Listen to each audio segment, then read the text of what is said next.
Today I'm going to show you what's inside my EDC Altoid Tin Survival Kit.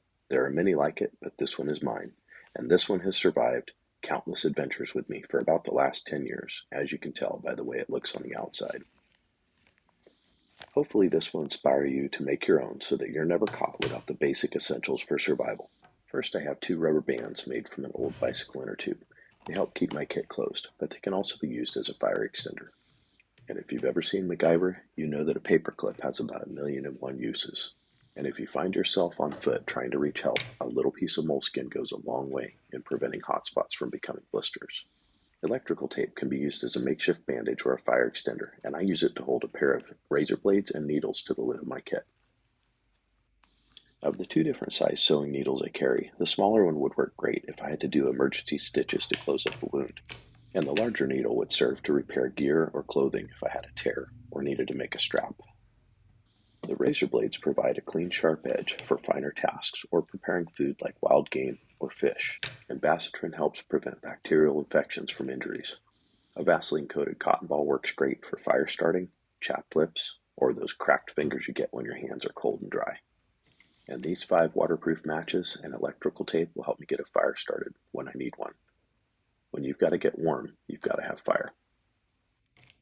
A shortened piece of a hacksaw blade works great as a cutting device and also works well as a fire striker when paired with this small piece of magnesium bar with a ferro rod attached to it.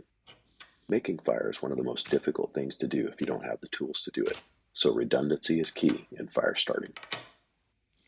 A sealed tube of ibuprofen and Benadryl helps with pain management, inflammation, and allergic reactions.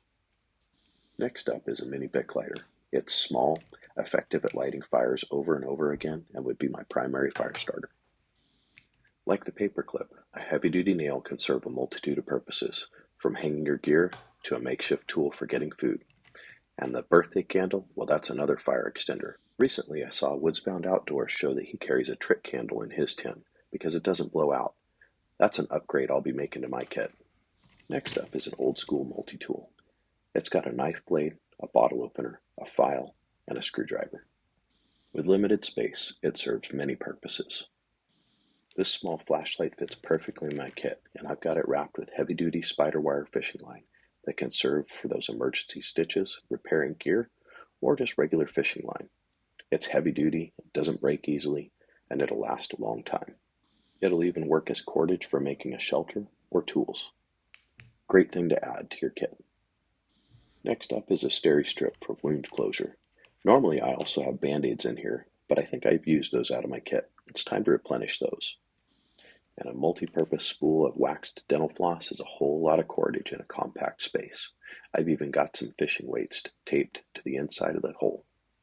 In the bottom of my tin is a piece of highly reflective aluminum tape used as a signaling device.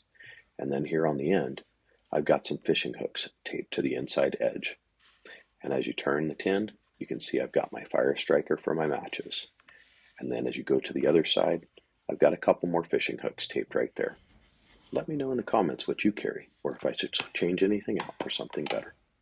If you're new here, like so many of you are, you may be wondering, who's this guy and why should I listen to him? My name's Jeff, and I've spent the last 30 years of my life as a protector, defender, and first responder for my country and my community. I've been a firearms instructor while I served in the United States Marines, a sniper in the National Guard, a professional wildland firefighter and structural firefighter, EMT, and hazmat responder. And I've served as an emergency operations center specialist, which in layman's terms means the guy responsible for picking up the red phone to notify the state, the counties, the cities that there's a disaster or an emergency happening. You know, the guy responsible for telling hundreds of thousands of people if it's time to shelter in place or time to evacuate and where to go to be safe. It's this specialized training and real-world experience that helps me help you get trained, get prepared, and stay safe. I don't take this subject lightly because I know that hundreds of thousands of people's lives hang in the balance of these decisions and the advice that they're being given. And as I've said before, it's my heart that none should perish. Feel free to leave a comment. Let me know what your thoughts are. I absolutely love the comments you guys have been leaving, and I appreciate your help, your advice, and your tips. We're all learning from each other. Until next time, keep practicing, keep prepping, and stay safe. American Thrivalist out.